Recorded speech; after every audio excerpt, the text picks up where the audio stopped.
it was discussed in 2015 that this should not be done. There were two main scientists that said this should not be done. The virus is not a naturally occurring phenomena. This is very important, and I'm going to show you evidence of that. So you need to be aware of this stuff. You need to be aware of the agenda. Don't be paralyzed by fear, because this is part and parcel of their agenda. It's been labeled as a bioweapon by some people, and of course the media, says that that's conspiracy theory, but let's look at the actual configuration of what this virus, what COVID-19 is. So the first thing is I want to say that this wasn't because people were eating bat soup, okay? Or transferred from snakes or sloths or whatever they said. The virus is not a naturally occurring phenomena. This is very important, and I'm going to show you evidence of that. Now, this virus was actually created at the University of North Carolina in Chapel Hill, and they published the highlights of the creation in November 2015. The list of scholars associated with this Frankenstein of a virus, you'll see, named Zheng Li Shi, who just happens to represent the key laboratory of special pathogens and biosafety, Wuhan Institute of Virology, Chinese Academy of Sciences, Wuhan, China. Now, Dr. Shi, she's a key figure here. In 2014, Dr. Shi was the recipient of a number of U.S. government grants, as well as grants from the National Basics Research Program of China, the Chinese Academy of Science, the National Natural Science Foundation of China, and from the Strategic Priority Research Program of Chinese Academy of Sciences to assist in funding research into coronaviruses. Now, this is, remember, 2015. The U.S. government paid Dr. Shi and the Chinese government to fund research into coronaviruses. This was published in November 12, 2015, and this is actually the full article, the full research paper that was done. But what I want to do is I want to bring your attention to this March 2020 note that has been put there by the editors. And I want to read that first, then I'm going to go through the study, and then I want you to decide what this really means. So the editor's note before we start says, "We are aware that this story is being used as a basis of unverified theories that the novel coronavirus causing COVID-19 was engineered. There is no evidence that this is true. Scientists believe that an animal is the most likely source of the coronavirus."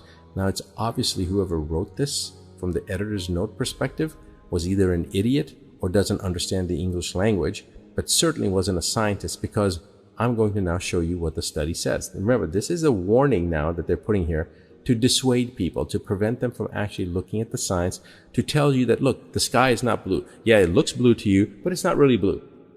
In November of 2015, an experiment that created a hybrid version of a bat coronavirus, one related to the virus that caused SARS, severe acute respiratory syndrome, as we discussed before, has triggered renewed debate over whether engineering lab variants of viruses with possible pandemic potential is worth the risk. This is the lead component, the first paragraph of the study that was published in Nature, probably one of the most respected journals in the world.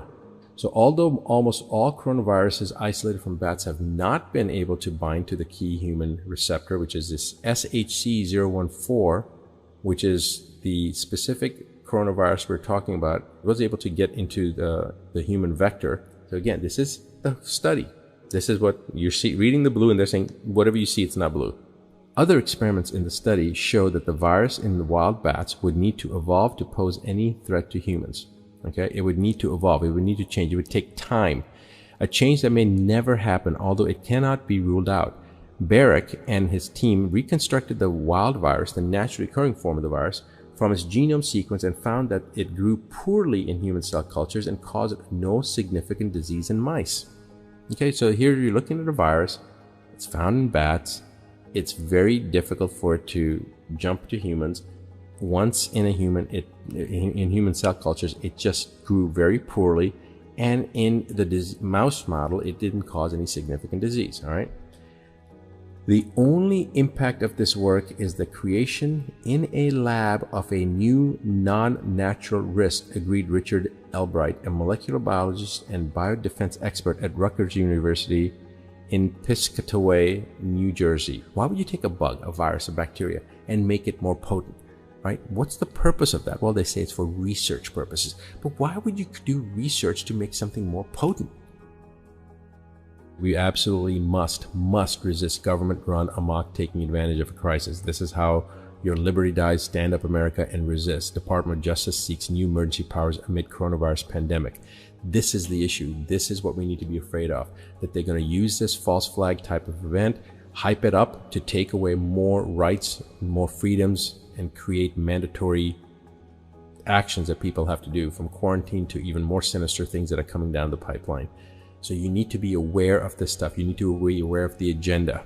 All right. Don't be paralyzed by fear, because this is part and parcel of their agenda.